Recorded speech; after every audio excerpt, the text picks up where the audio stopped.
And we have a lot of activities that are lined up. We had a kickoff event at the Levy Cinema last week. We also had an exhibition, which was on Saturday and Sunday last week, where we engaged with the public at Lewanika Mall. And today we have a special webinar, which is speaking to investor resilience, which is one of the things we would like the public to know in order for you to be a smart investor. Our presenter for today is Mr. Nicholas Kawaso, who is the CEO of the Lusaka Securities Exchange. I'll now hand over to Mr. Kawaso to make his presentation.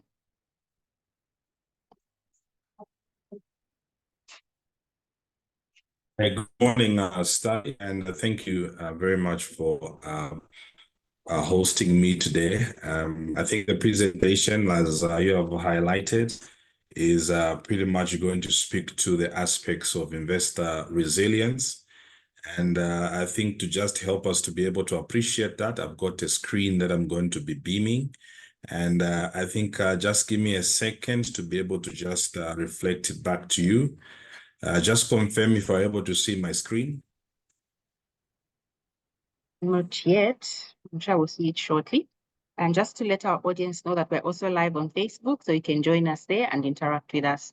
So our webinar is an hour long. So we've started at about 9:48, which is a bit late. So we should end at 10:48 as well. So we'll get through the presentation, then we'll have some questions and answer session at the end. We still can't see your screen, Nicholas. All right, can you? All right. Uh-oh. We seem to have lost Nicholas. Give us a second. I think our link today is not so great. Sichani, can we find out what has happened?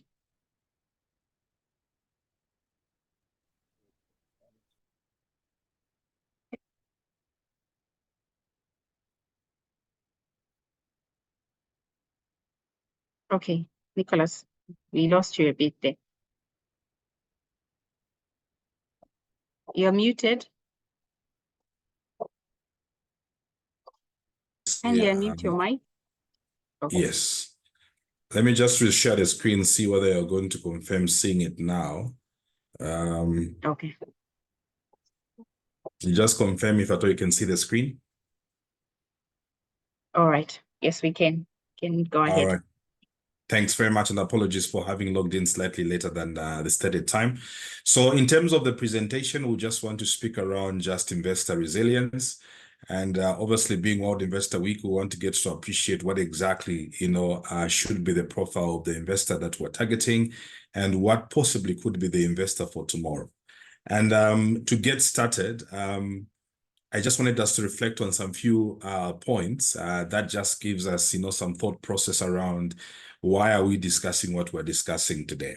So to start with, I had some interesting quotes there. One is from the Bible, for the righteous one may fall 7 times, he might get up again, but the wicked will be made to stumble by calamity. Our interest there, obviously, in the quote resonates back to the theme we're discussing about resilience. Even the Bible does make reference to the fact that one may fall, 7 times. But what marks a successful individual is one that will still get up even after falling 7 times. The other consideration to think about there is obviously something that is very close to the heart. If your heart is broken, make art with the pieces. So in other words, what Shane is talking about there is don't bury your head in the sand when you are when you're heartbroken. Always pick up your pieces and move on. The other aspect is from Nelson Mandela. Do not judge me by my success. Judge me by how many times I fell down and got back up. And I think in all these different quotes there, what you're seeing there is resilience. And I think it kind of speaks quite a lot of volumes to the sort of investor that we're talking to today. What should be your attitude towards investments? And in investments, the reason why you're going to premise your investment on return is because there are investment risks. And if the investment risk, then should you then avoid the market for you to be able to make the most out of it? The answer is obviously no. So resilience becomes quite a very unique sort of attribute that makes you a successful investor. If you have to look at the renowned Warren Buffett, he also makes a similar point. The most important quality of an investor is temperament and not the intellect.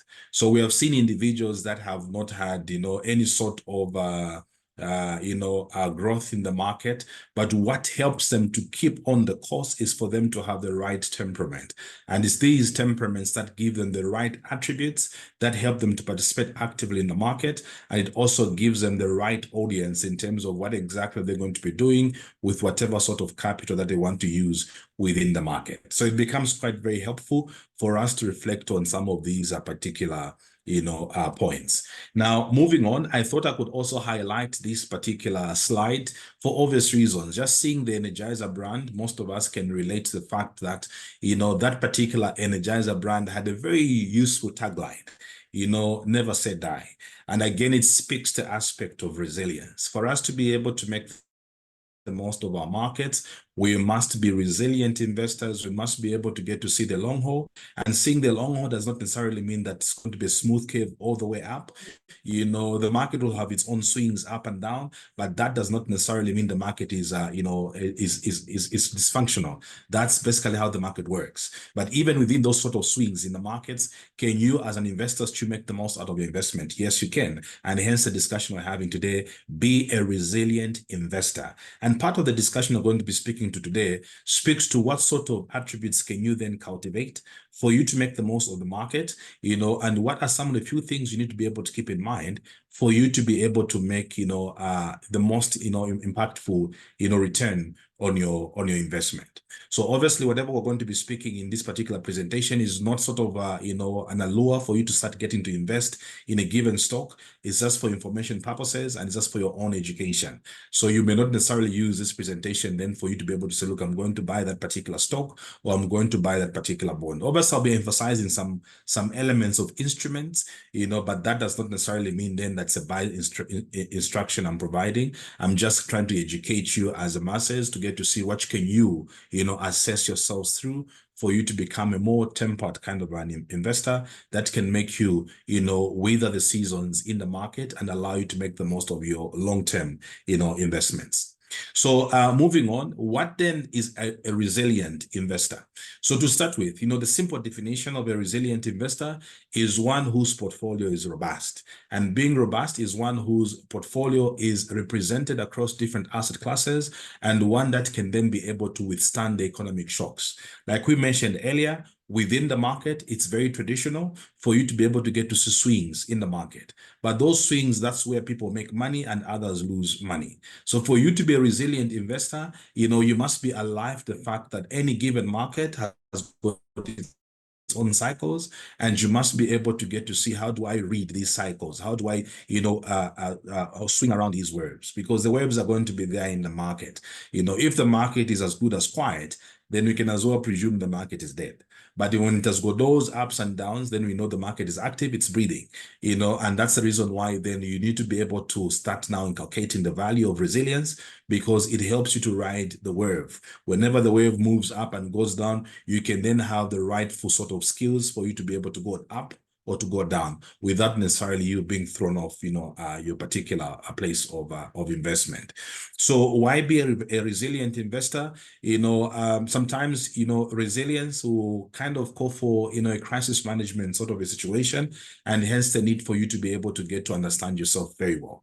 We have got a very good example of the COVID-19. I think it kind of shook the world for what it was, and quite a good number of investors were taken off, their footing, because they did not see the true implication of what COVID could do until when we go to see just how markets responded. We have got the issue of Ukraine. Again, who knew that there was going to be that particular disturbance within that geopolitical sort of situation? Again, we were impacted. And all those things merely call for the fact that we need to be able to get to appreciate that these are normal occurrences, and we may not necessarily be able to put a hand on each and every one of these occurrences in the market, but we are expectant that these will come. And if these are going to come, we must be alive to the fact that if these ones come, how can we make the most of the market for us to still continue to make the most of our investments, preserve either our capital or even multiply the returns that we're having, even in situations when the market goes in a sort of a limp. And I think all these particular situations we're looking at there cause for you to then cultivate the resilience attitude that helps you then to be able to make the most of your market. So moving on, there are different types of investors that one must be able to appreciate. And the reason why I like this particular slide is that it speaks to us being aware of who we are. Oftentimes we see investors that want to play on level 7, but they're level 1. Okay, and maybe others want to play level 5, but they're actually level 2. So we must be very, clear in terms of who are you as an investor, because you cannot create resilience around yourself or even create a very resilient portfolio if in the first place you don't even understand yourself. And therefore, understanding what kind of an investor you are will help you to be able to get to see how can you become a resilient investor in a very dynamic market such as ours. So to start with, we have got what we call level 1. Level 1 is basically people who know nothing about investment and they have got no money to invest, and these spend all that they earn. So literally hand to mouth. So these are investors that do not even care about investment because I don't have money. And if I don't have money, I don't have to bother about investment. Even though you talk to me about whatever options are there, what is there for me to be able to invest? There's nothing. So these understand themselves. They are level 1. Level 2 is what we call borrowers. Again, that's a level up from the nothings. The borrowers are the ones that want to invest, by borrowing funds for them to be able to fund a lifestyle, for example. For example, they want to look rich when they are not actually rich, so they are going to be able to keep on borrowing for the sake of sustaining a lifestyle. Now, again, this is a very unique type of an individual, and you must be able to get to see whether you're placing yourself in level 1 or you're now elevating yourself to level 2. So you're just merely borrowing for the sake of sustaining a lifestyle. That may not necessarily fit you to be at level 7 because level 7 has got its own attributes. So again, understanding yourself will be very critical for you to be able to become resilient. Are you a borrower or are you an individual who is hand to mouth? You have got nothing to part with in investments. Again, during the course of our conversation, we'll get to see how you can level up, from level 1 to 2 or from 2 to 3. If you move on to the third level is basically individuals that are good at saving. Now, these will save smaller amounts of money in the short-term savings accounts or even term deposits. Now, unlike the other 2 levels, they do not like being in debt and are usually low risk. So the difference between level 1 and 2 is that level 3 and level 1 and 2 is that the level 3 ones are the ones that at least have got a bit of appreciation of investments. So they've got some money to be able to partner with. They can go into term deposits, they can go into bank savings accounts, or they can even buy any other sort of instruments on the market, such as a unit trust, because they just want to put some money away for the sake of preserving value. So these ones are at least better off than 1 and 2. And the key there is that level 3 ones are the ones that are very skeptical of debt. What they want to do is preserve the lead that they have. Moving on to level 4. Level 4 now talks about the complexity of the next level of investments. And these are what we call smart investors. Now, smart investors are basically those who are educated, but notice this, they are not educated about investments. Now, these are individuals that probably have attained all levels of education from basic to higher education. But when you ask them about investments, even the most basic questions about investments, they're literally not just the sort of people that can give you responses. These are sitting at level 4. Now, what is interesting about these level 4 ones, the so-called smart investors, is that these include, I can't be bothered. So individuals who say, look, I've got money, but I don't want to invest. It's my money. I'll get to decide what I want to do with my money. So don't tell me about any other options. I know what to do with my money. So these are the so-called, they're smart, but not smart in terms of investments. They have got the money to invest, but they just don't want to be bothered about it. So these are cynical. They're sometimes also the gambler types. They've got no clue about risk management. If they've got money today, they'd rather go to a casino and just, gamble it all. Or if not that, they would rather just go to a betting club and just bet all their money out and get to see what sort of returns they have.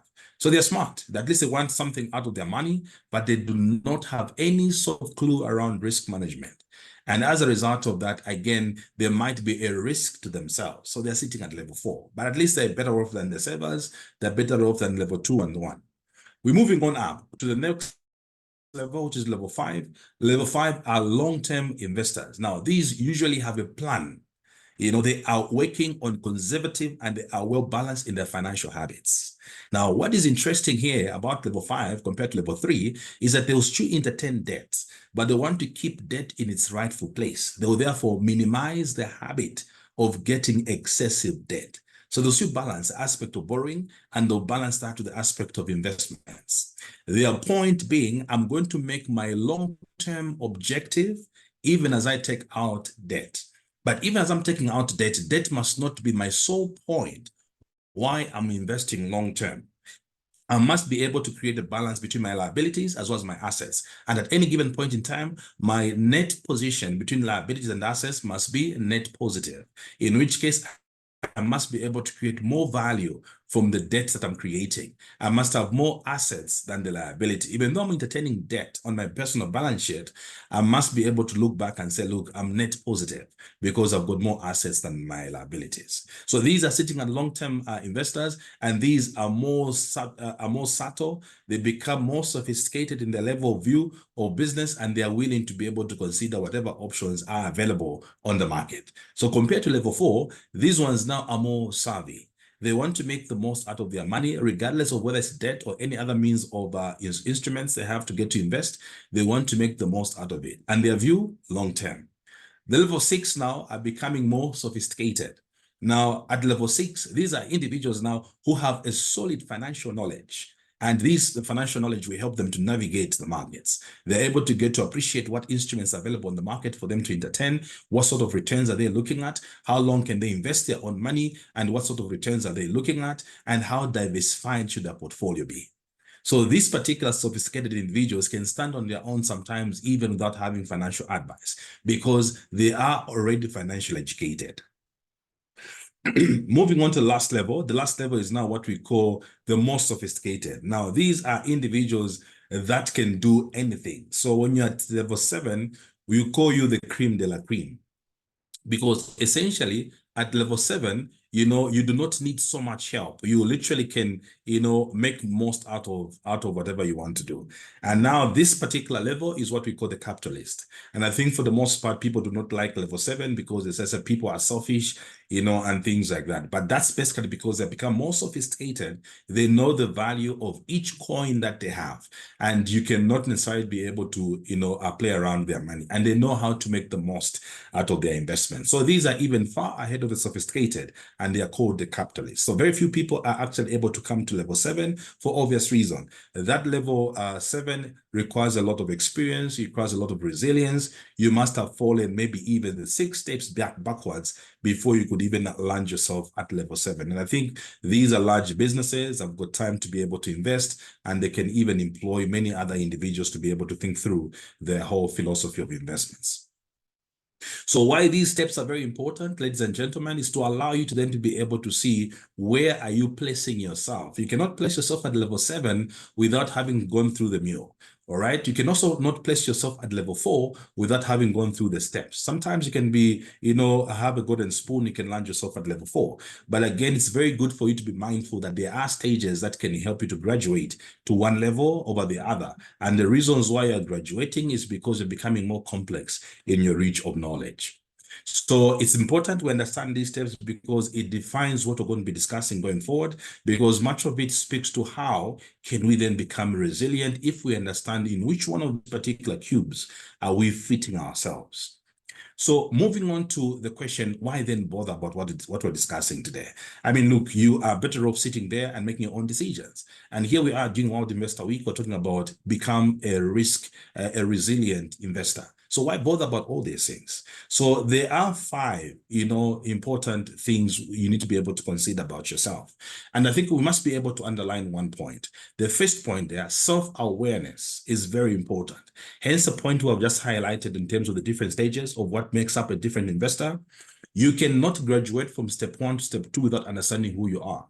And that's the biggest mistake most of us have made.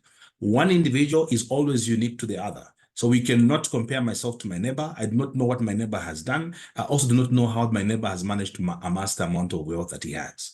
So the mistake we always make when it comes to investment is not knowing who you are.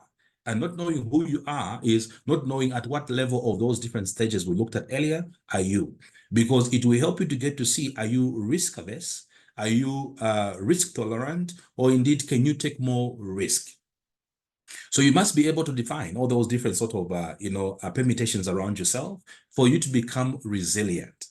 Sometimes I've seen people who have gone into one type of investment and they fail. The next thing they stop and they never look back. Others will keep on trying until they get to make it. So themselves, they know they'll succeed come what may on that particular, thing that they've started on. Others will give up at the first failure. Why? It's because they don't understand themselves. Sometimes they may understand themselves and do not want to entertain further failures. So they'd rather go to things that they can be able to manage the stomach. And I think as we go in our presentation, we'll speak to some of those particular, implications, because that can help you to be able to make most of your investment. So you must be able to know yourself very well, and nobody understands you better than yourself. So again, even as a financial advisor, I can sit here, I'll speak in generic terms, but the person who can guide me to now bring home everything else I'm speaking will be yourself, because then whatever we are speaking must be tailored to an individual. So you must be able to understand what you're talking to me about. Either you're going off tangent or you're literally now hitting the nail home, because that's me. And that me that you're defining cannot be defined by another person's being. So you have to be very aware that this is all about yourself. It's not about the next person. It's not about your neighbor. It's not about your wife. It's not about your brother. It's not about your sister. It's not about your parents. It's about yourself. Investment is really personal. And we must be able to get to emphasize those particular, understand where we are and what is happening. Be also caring about yourself. They always say your health is the largest, wealth. So again, if you don't care for yourself, can you make money? Probably not. So again, you must be mindful. You have to take care of yourself for you to be able to make the most of your investments.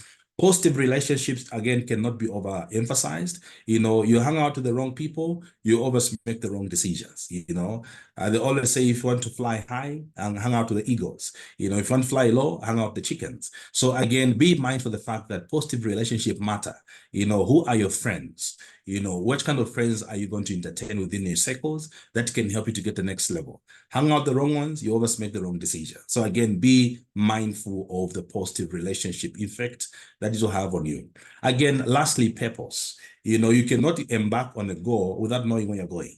So it becomes very imperative for you as an investor to be able to get to understand what exactly am I trying to achieve with my investment, without which it becomes very difficult for you to be able to orchestrate your journey in investments. So this particular slide just basically, helps us to emphasize the points we highlighted earlier around the different types of investors. And that becomes, quite critical when one understands himself, you're aware of who you are. It's easy for you to even know which one of those are you placing yourself on, because you understand yourself better. So it becomes very important for us to be able to understand that. So then how can then investors ensure greater resilience, which I think is basically why we're here today. So if you look at what can help you to become more resilient as an investor, I have highlighted 6 elements. The first element is you need to be able to build sufficient level of cash.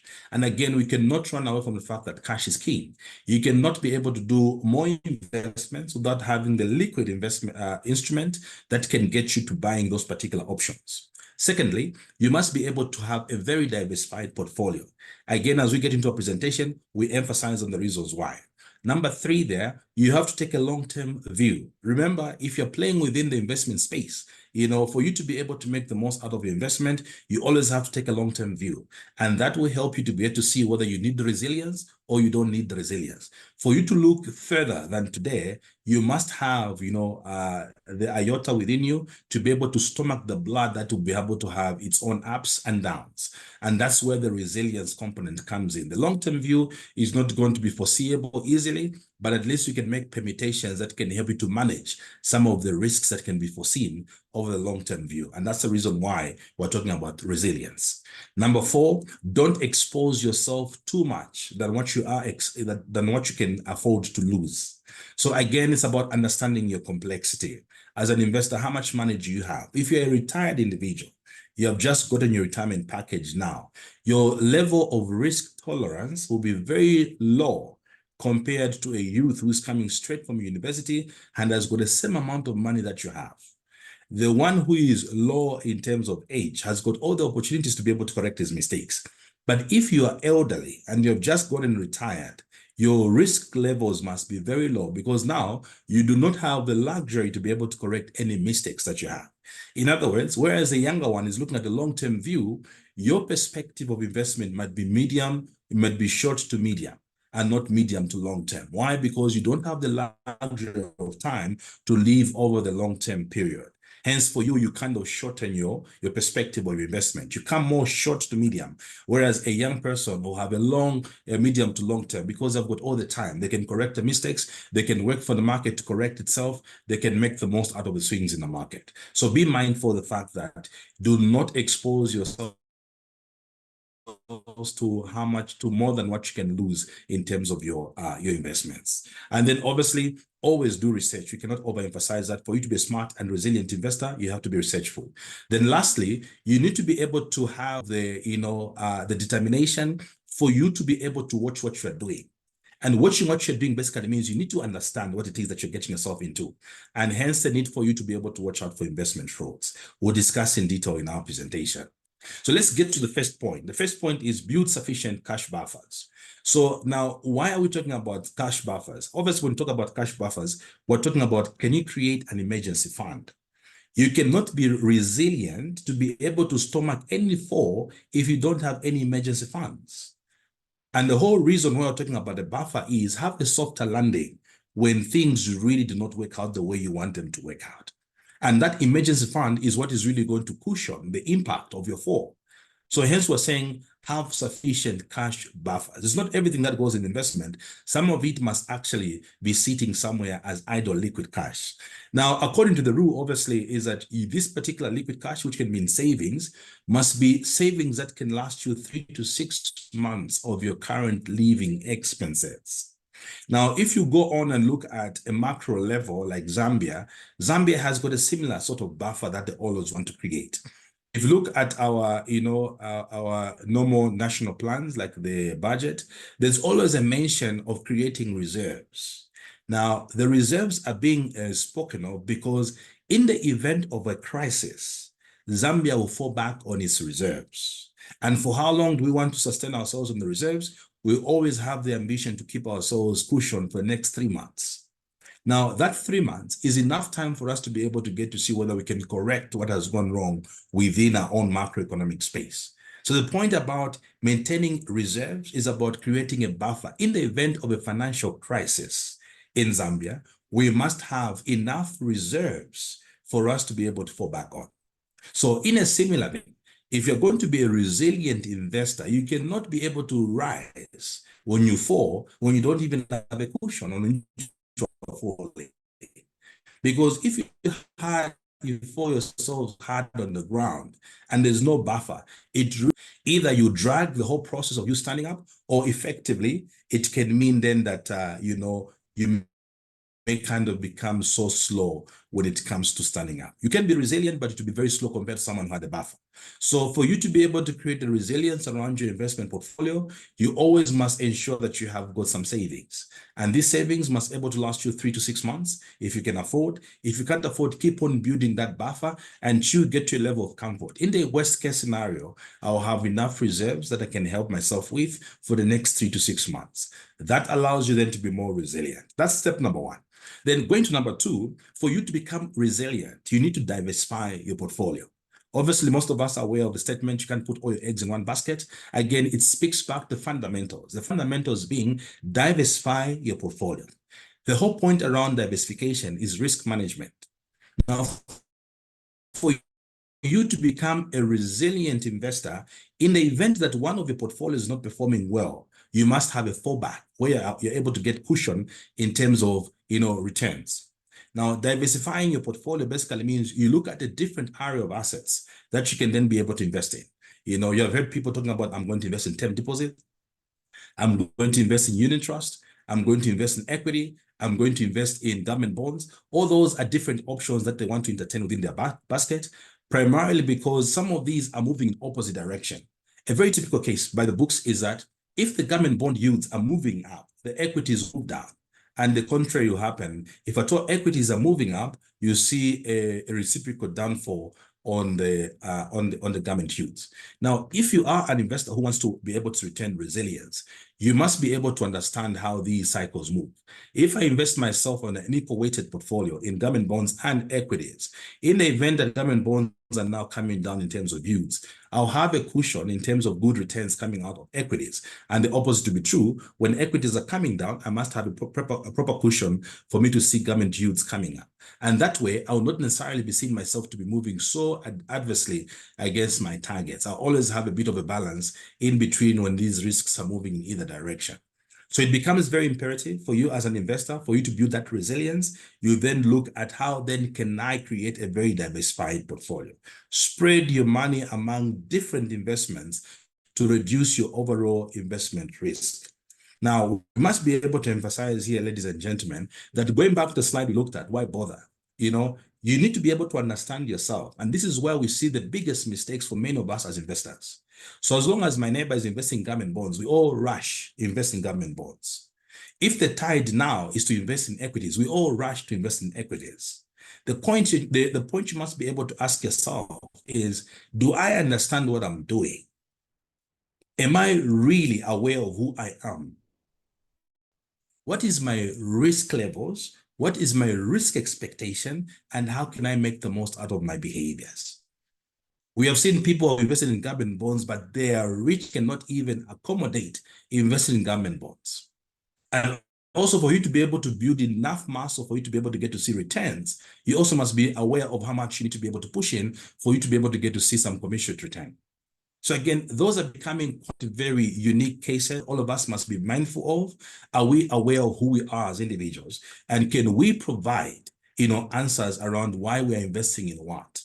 Again, if you invest in one portfolio, when that portfolio underperforms, those are times when people now get heart attack, or either they go now running mad to the hospital because now they're almost losing the entire investment. Why? Because they only gave one individual their money and that was their only source of income. So it becomes very important for you to always bear in mind, while we're even spending time today speaking about resilience, is we're telling you, look, do not always look in one street, sort of direction.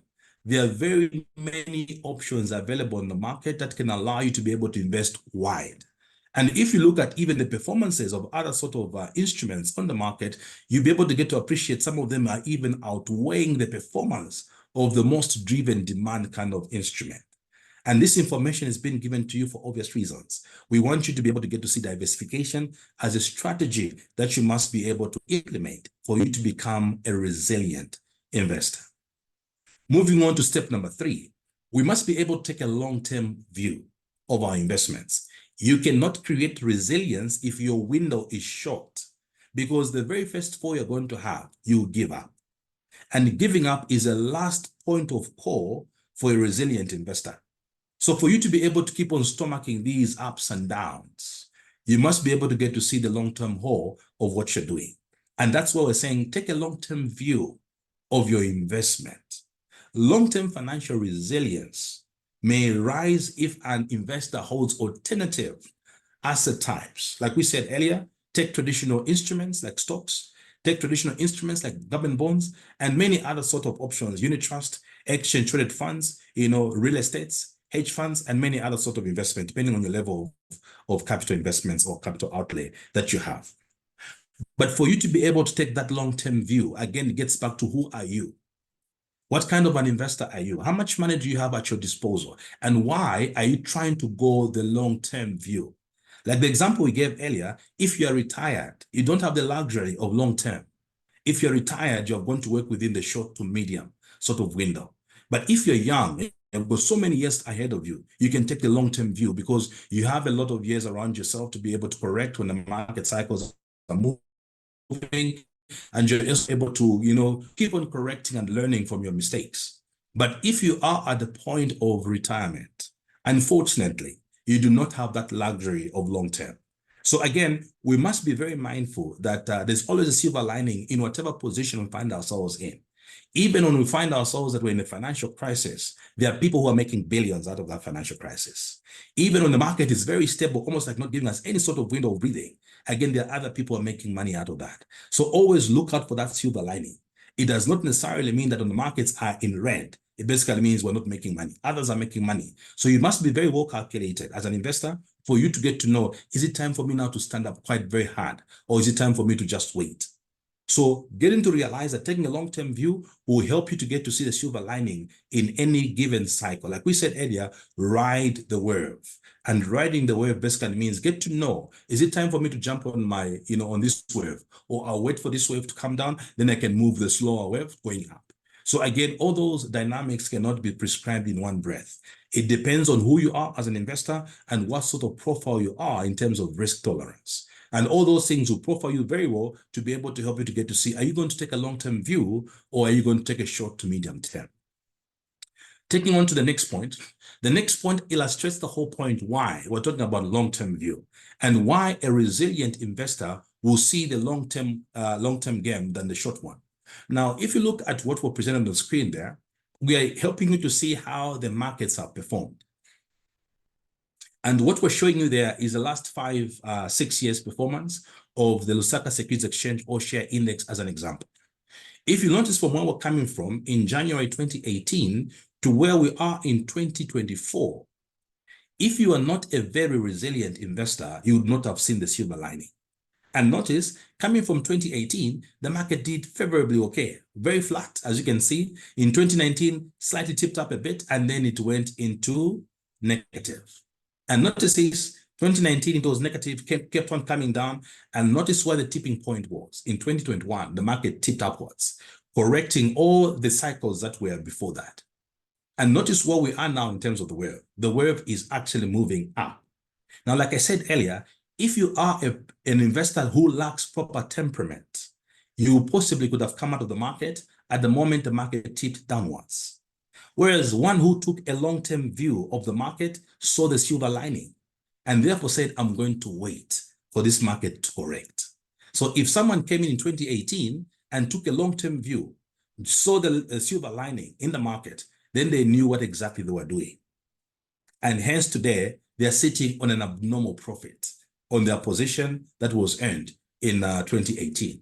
And that's exactly what you're seeing there in terms of where the graph is sitting compared to where we're coming from.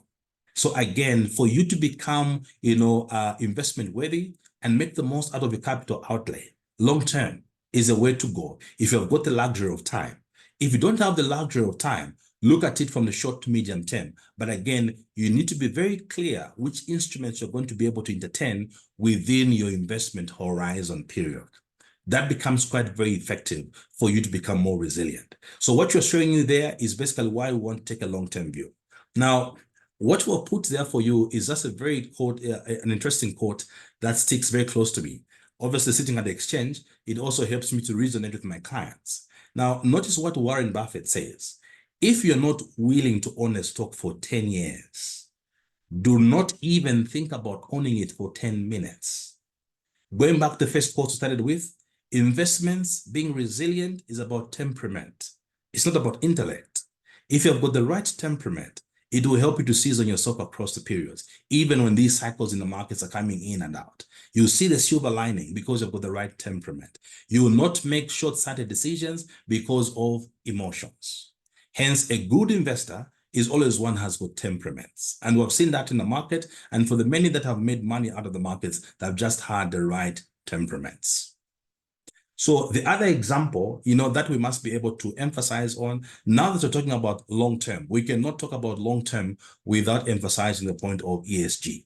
I think this has become topical now. Everyone is talking about environmental, social, and governance. So even at a personal level of investment, we must be mindful of supporting the philosophy of being sustainable. And that again takes into effect a resilient investor. Remember about sustainability, we do not want to make decisions today that compromise tomorrow. So for you to be resilient, you want to always create room for you to stand up tomorrow when you fall. And that means you have to be sustainable in the way you think. And that thinking process means have a philosophy that allows you to get to see, am I supporting investments that are worsening my tomorrow? Am I supporting investments that will not even allow me to leave this particular wealth for my children? So again, this philosophy of ESG is now becoming even more personal as a value that we as investors are supposed to be now cultivating. So again, for you to be resilient, you cannot be resilient without taking into account the ESG principles. So again, we are now seeing a wave of change where even individual investors are demanding for ESG compliant products for them to be able to stake their money in. And that should also be what we should be looking at for us to be able to get to see that. Obviously, I have to find a compromise between, are we in an environment where we can be very aggressive with ESG, or is this supposed to be a personal agenda that I'm driving at? And what are the possible outcomes I'm looking at? So again, that question can only be answered by you as an individual and not by me to you. So again, all these things come back to why bother. You must be self-aware of who you are, understand the dynamics around you, for you to be able to make and support all these dynamics and principles in investment and become a resilient investor. Number 4, don't expose yourself too much, than what you are willing to lose.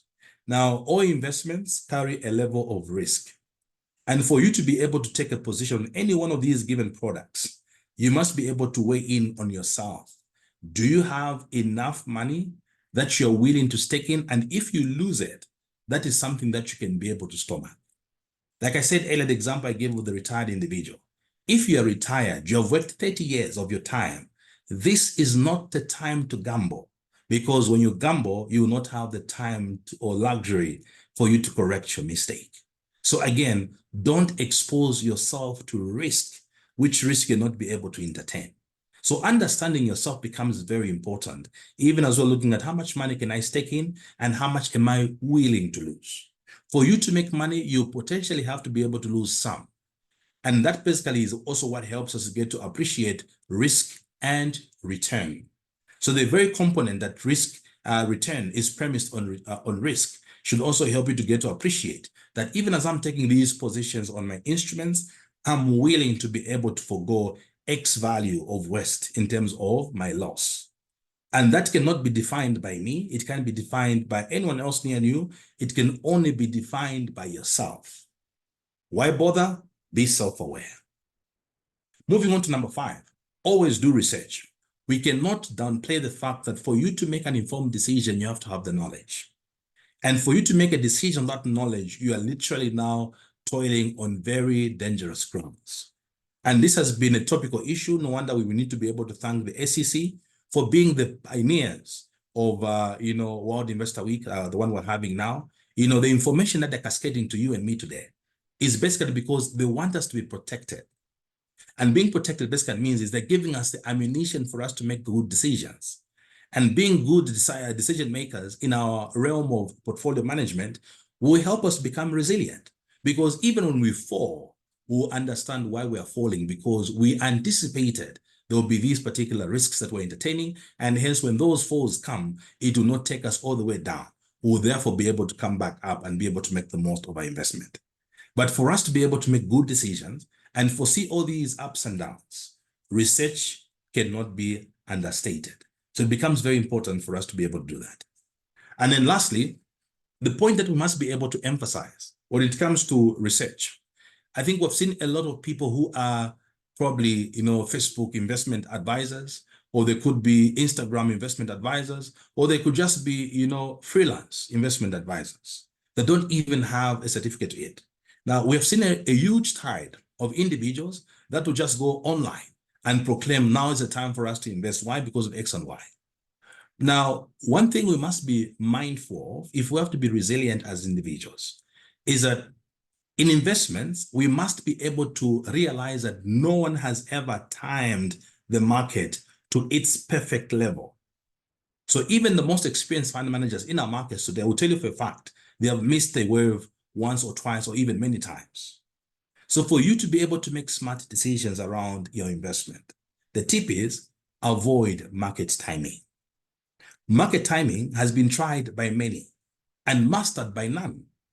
So essentially, you must be right twice for every timing move if you have to make the most of your market timing. But this particular exercise has been tried by many, and very few, or if any, have managed that. So for you to be able to do research, do not do research based on market timing. You can probably look at both fundamental and technical analysis, but that will just give you a sort of information base that can help you just make very good decisions that can just reduce the error rate. But you cannot necessarily be able to perfectly time the market.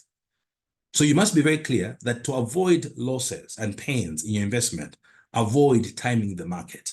Because one, you miss the tide or you miss the wave. And when people are making money, you're waiting for the wave to come up. And that will possibly be the only wave that will have come up in the market. And when the wave turns down, you may not have the luxury of time. So avoid market timing. Be decisive on what you want to do and make very decisive decision based on the information that you already have from your research. So lastly, watch out for investment frauds. Now, this is a very interesting slide I always like to, to emphasize on. So the point that Ron Weber, talks about, if it's too good to be true, it is probably a fraud. So do not invest money based on advice from someone you just met online or through an application. Now they've got a lot of robo-advisors. So if you trust that robo-advisor and you're able to prove its authenticity and you're comfortable with its advice, maybe it might be time for you to invest and follow its advice. But the point is, do not invest money simply based on what you have seen online, because that may make you lose your value. And we've seen this particular sort of trend in Zambia, where we're seeing people say, no, we're investing in that because everyone else is investing, because everyone's talking about it on Facebook, or everyone's talking about it on Twitter, or everyone's talking about it on Instagram, or mention it. They just follow that particular word. Now, that head mentality has landed most people into problems. Some have even staked their retirement into some of these investments without even fully appreciating what they're investing themselves in. So avoid fraud. And how do you avoid fraud? If it's too good to be true, raise your hand. It's probably a fraud. So watch out also for romance scams through apps as well as websites. Most of us are familiar with Tinder swindler. I mean, that was a very typical case of how we can watch out for such romance scams. I know all of us want to fall in love, but we must be able to fall in love in the right corridors. If we're going to start falling in love with these so-called, romantic apps on websites or even on Facebook, and if you have noticed, most of them even have got a feature where they say, look, it's for free for the next 1 week, but give us your card details. You give your card details at the point when you're going to renew your subscription, you don't even know. You just see debits come into your account. And what is even worse is that they keep your information as part of the cookies. They even know that this information is your financial information, so they can debit your card as and when. Now, if you're not very careful, you may subject yourself to such kind of individuals who may even wipe your investment out. They may even wipe your accounts out. So if you're trying to look for romance, we have to be very clear where we want to find romance. Avoid some of these romantic sites because you may end up losing your money. Some of them will come very nice, sweet talk you and say, look, give me a title deed or give me an investment so I'll bring it to the US. And you get there and you land yourself in problems. So let's avoid these pitfalls. So do not share your information relating to your personal finances, your ID, your brokerage account, your tax forms, your credit card, your social security number, your passport, your driver's license, your birth date, or even other utility bills with individuals you don't trust. To the extent to which we do that, we can be rest assured we'll be resilient because we're going to avoid fraud. And then lastly, the market is there for you to be enabled. So do not feel so let down with all that we have spoken about. How can we then take advantage of it? The market is ready. There are instruments that I've been mentioning as part of my conversation that you can take advantage of. And the capital markets, where we are sitting now, already provide you a very unique opportunity. These are medium to long-term markets. We have got stocks or shares that are trading actively on the LUSE. You can buy shares and again, stake out the amount of money that you're willing to be able to start with. And the good part about even buying shares is that you can even start from as low as 10 kwacha, 100 kwacha. You can buy as many shares as you want. You can even make it a policy whenever you've got, disposable cash, you can be buying every time shares on the LUSE. And by doing that, you'll be so surprised that as time goes on, you'd have built for yourself a very unique and diversified portfolio of different assets on the LUSE that can potentially help you then to be able to get to see that when one stock is moving down, possibly the other stock must be picking you up. And that will help you to avoid major losses in the event that, there are risks inherent in the equity market. The other option you have is for you to invest in government bonds. These are available. You can buy them through the Bank of Zambia themselves. You can buy them through the banks. Interestingly, also, we have got bonds that are listed here on the exchange. So again, if you want to invest in corporate bonds away from government bonds, you can then come to the LUSE and say, look, I want to be able to invest in any available corporate bond. Again, you can then be able to take advantage of the returns on those particular instruments. We have unit trust within the sector of the capital markets. Again, these have become even many. You can see which one of these particular fund managers you are so comfortable with and invest that particular money in that unit trust. There's also what we call REITs. We have got the REIT that was just recently approved, the RES REIT. Again, you can find yourself to be able to invest in that particular, REIT. And we have also got other things such as virtual assets. Depending on the regulation that we have around virtual assets, you can get to see which ones you can then entertain yourself in. Sustainable investments. Like I said earlier, don't think long-term and then become devoid of ESG.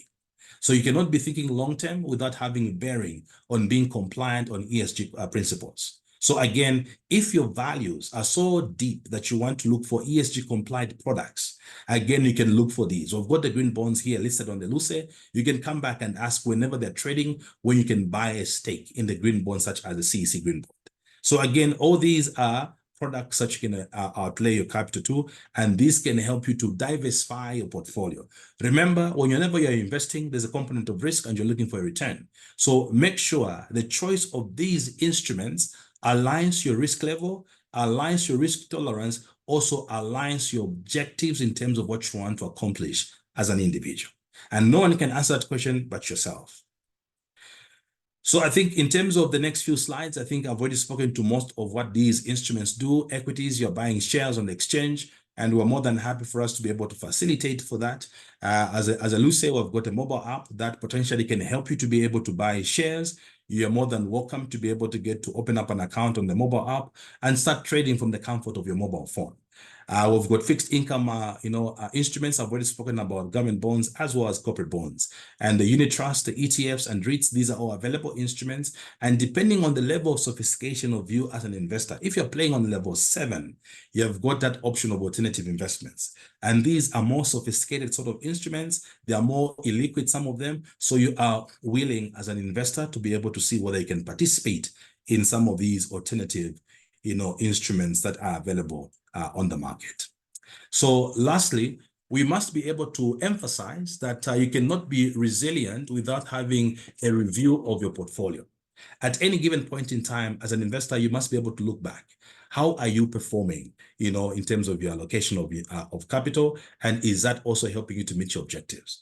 So on a quarterly basis, this can be done. You can assess in terms of whether your portfolio is meeting your benchmark. Remember, you must not be beaten to the fact that only when you invest once and you forget. If something is not making value in terms of investment, you're at liberty to be able to call it off and reinvest into any other instrument that makes sense for you. And that's the reason why it's always recommendable that whenever you have got an asset portfolio, always rebalance it, because sometimes you may find that there are risks that are foreseeable that you may want to manage, and you can only manage that by rebalancing your portfolio. And every quarter is what people, in terms of standards, will recommend. Every quarter, assess your portfolio. But again, that does not stop you from evaluating it every month if you want, or every week if you've got the time, and getting to assess whether this particular portfolio is meeting your objectives. So in terms of what we have seen from studies, we have seen that 90% of portfolios that are long-term, in nature, have been actually determined by the initial asset allocation decision. So again, that basically means that do not regularly be forced to be changing your portfolios every so often. Remember, taking a long-term view and being more resilient basically means you must be really willing to be able to ride the tide. Even the market sometimes dips and comes back up. It just helps to be able to get to see when it's going to correct. You're going to get back in terms of some of the returns that could have been lost in the wave when it went down. So oftentimes people have been more stable around their portfolio are the ones who have actually enjoyed the most returns. And that's basically where that note is coming from, that those who are stable around their portfolio, sizing are the ones that have not been so, repeated in terms of changing their asset allocation every so often, because they want to enjoy the long-term view of the investment and also their objectives.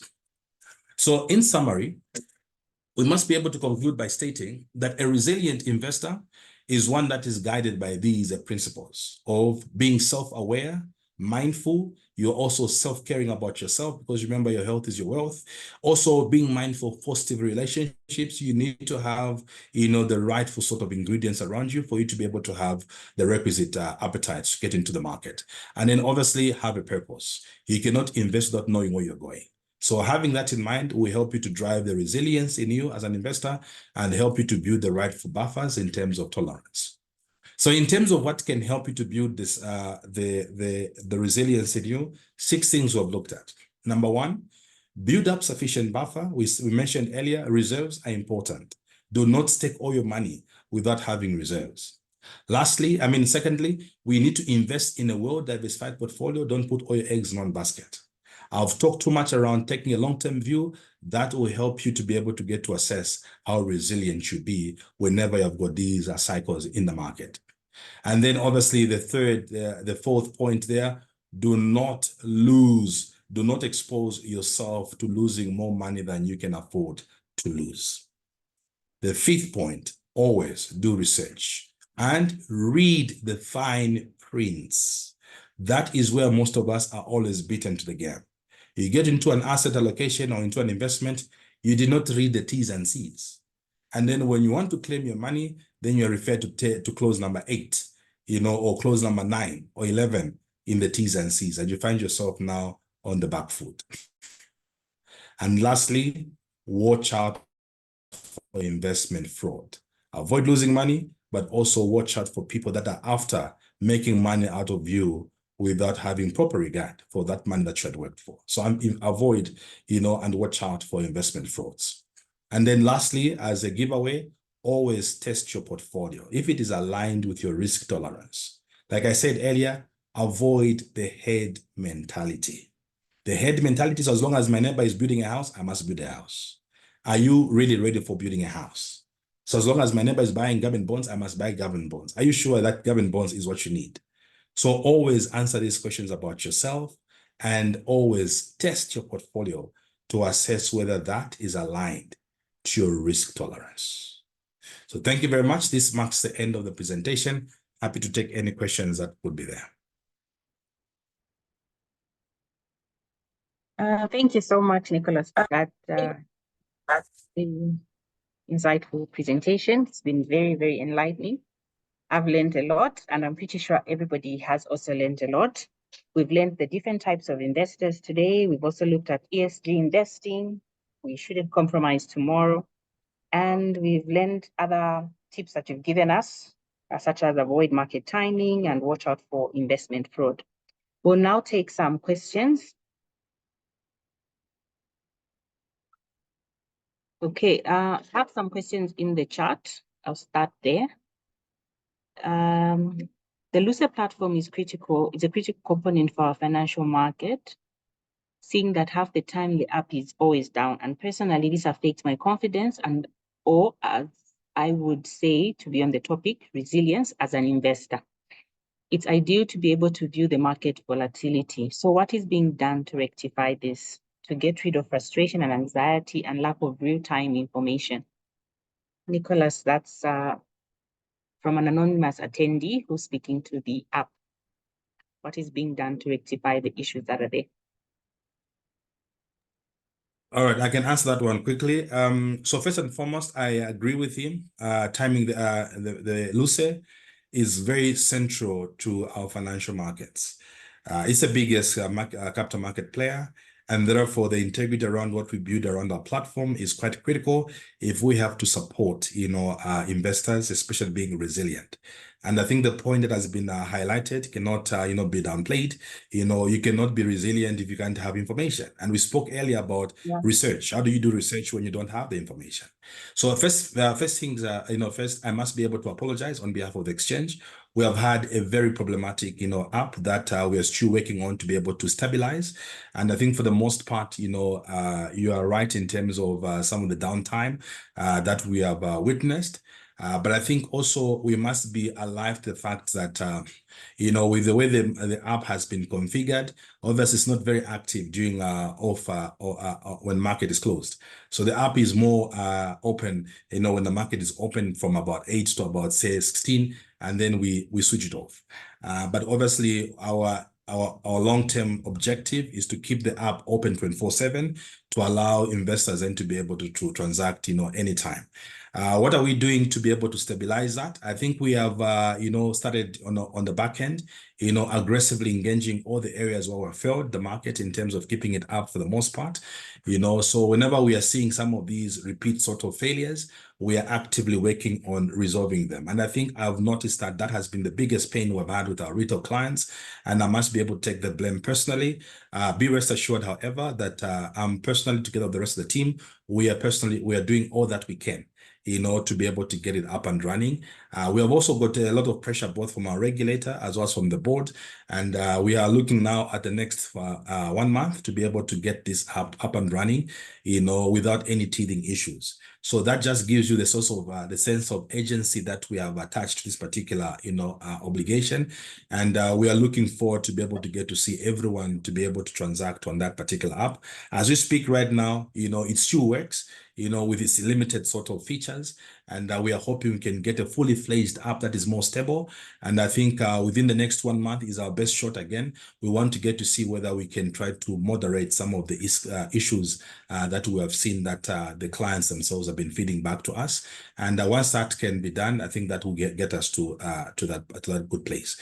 I think for now, I can only, appreciate the patience that has been accorded to us by the investors. It has not been very easy. Just even seeing the feedback on our Facebook page.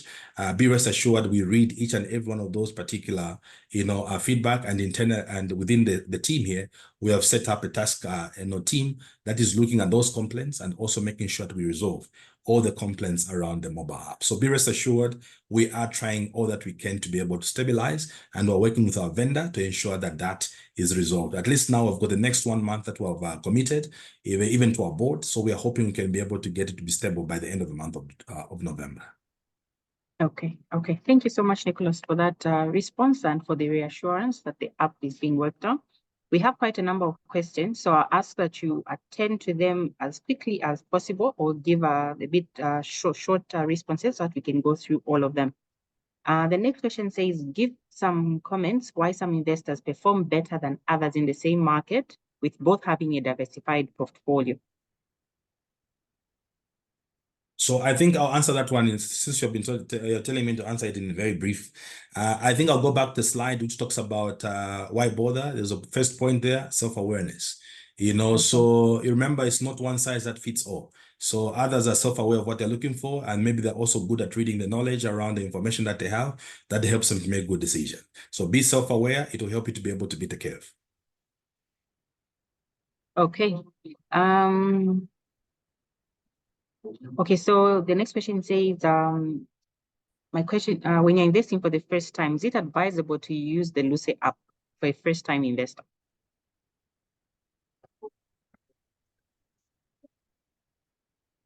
Hello, Nicholas, did you get me? So I think one thing we must be able to be mindful of is that, yes, I did study. So I was just about to respond that the thing about the Luce mobile is that it's a platform that always ordinarily assumes that you as an investor, you know what you're doing and you know what you're buying.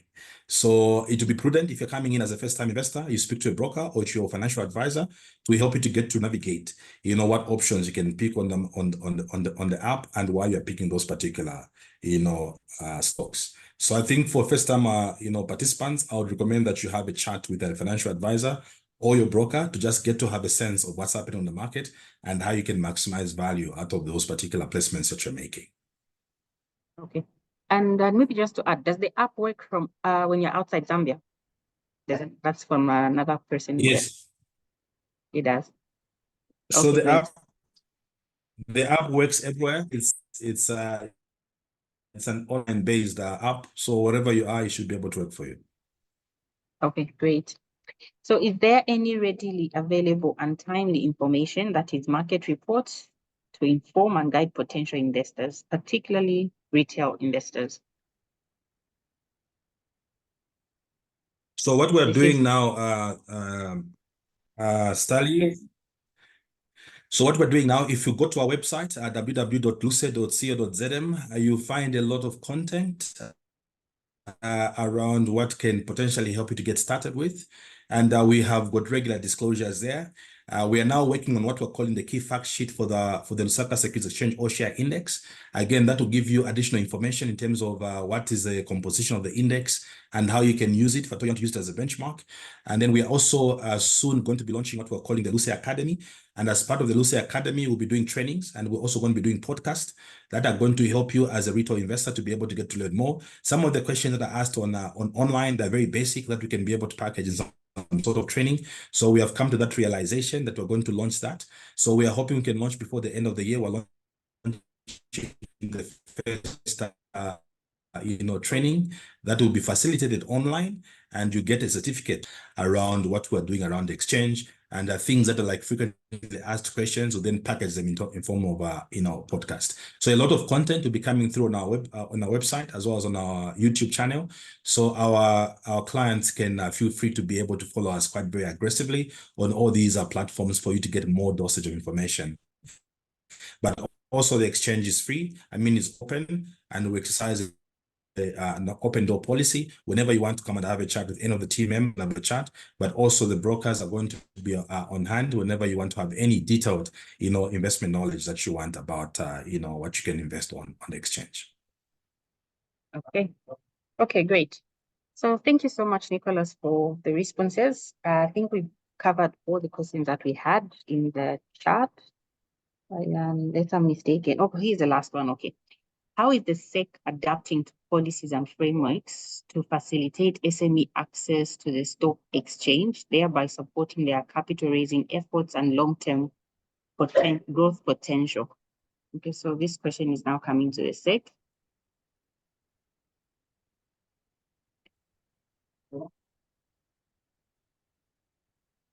I'm trying to see anyone from the SEC in the group to assist with the question. Mr. Bruce, I've seen you on the call. Could you assist us with that one? How are we adopting to the policies and frameworks to facilitate SME access to the stock exchange? Or Dingase?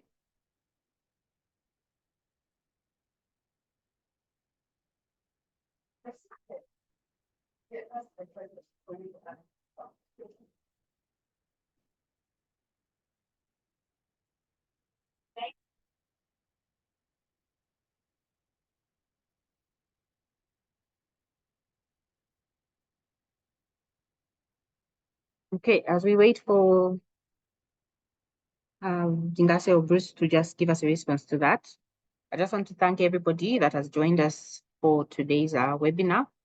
As we've heard, we've got a lot of great stuff happening in the capital markets. We've heard of the Luce Academy that is coming up.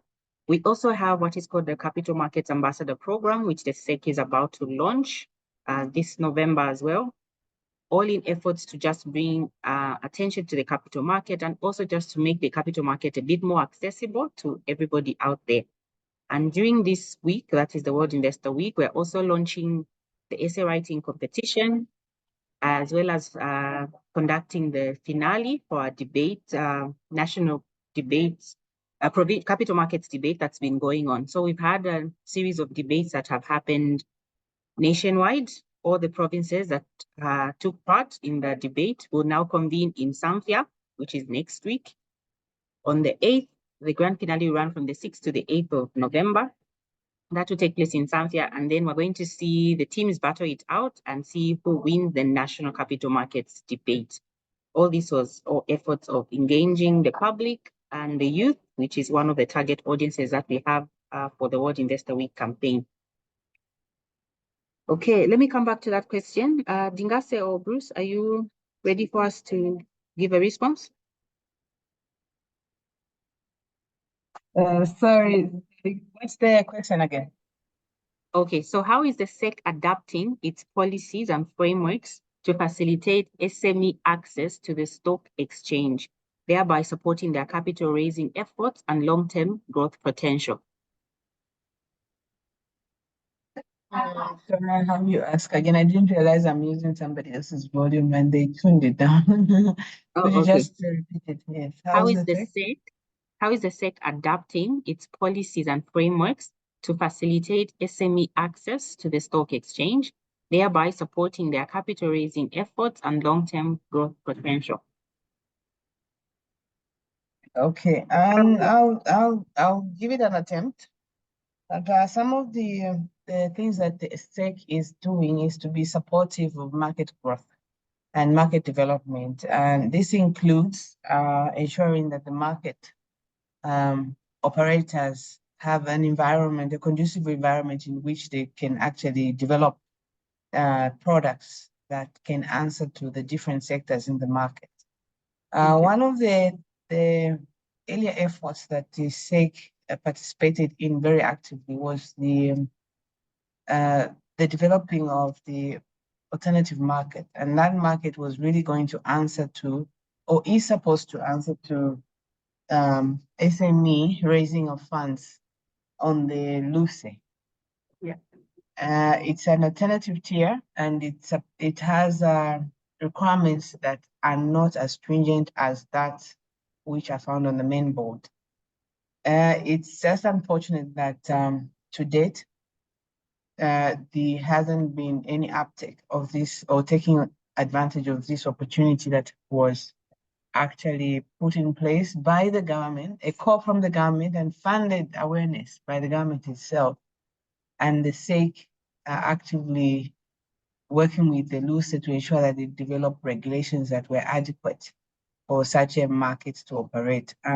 We still have not seen uptake on this board, but it is still very much available, and hoping that we can have at least some companies that can meet the requirements for such a market. It's not the typical SME, because of the nature of the capital markets and just some of the aspects that need to be adhered to when you're actually raising funds on the market, on an exchange. But it is a market that really has a lot of opportunities for those companies that are medium to, they are termed, I think, as those that are growing companies.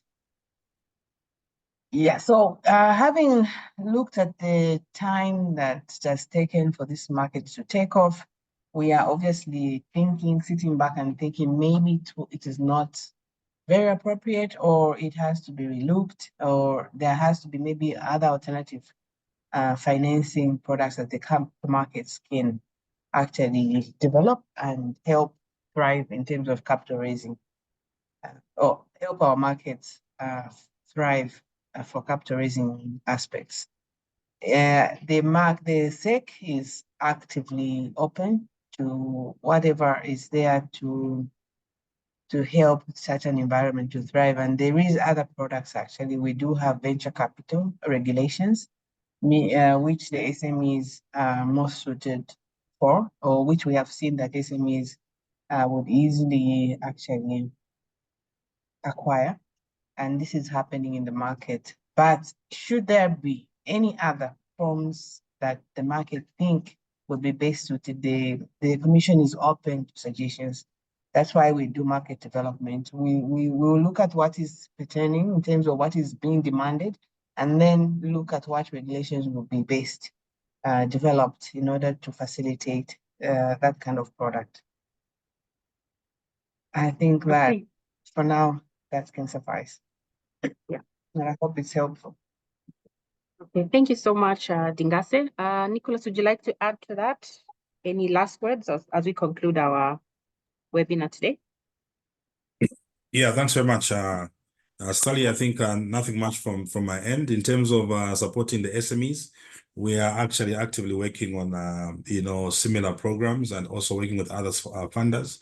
I think what we also have seen as a point of what is lacking on the market is we seem to lack the supply side in terms of capital. So we're trying to work with other funders to be able to get to see whether we can activate that alternative market and allow these SMEs to be able to access funding easily. In terms of the rules are very flexible for SMEs.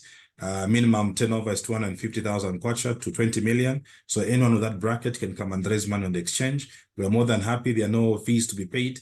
We have provided that waiver for those who want to come and list money on the exchange for SMEs. You're not paying any fees. You know, so again, that just gives us an incentive on what we're doing deliberately to be able to drive a lot of growth around the SME. So we're more than happy to be able to entertain anyone who wants to be able to raise money. Our offices are open. We'll be more than happy to have a conversation and assist them to start the process. Okay.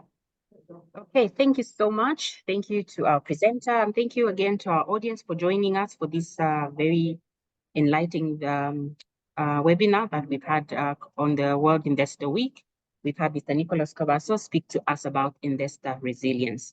As we conclude, I'd like to just invite everybody to join us in Zambia. If you are able to, please join us in Zambia as we witness the grand finale of the capital markets debate, which is the first ever in the country in terms of our capital markets.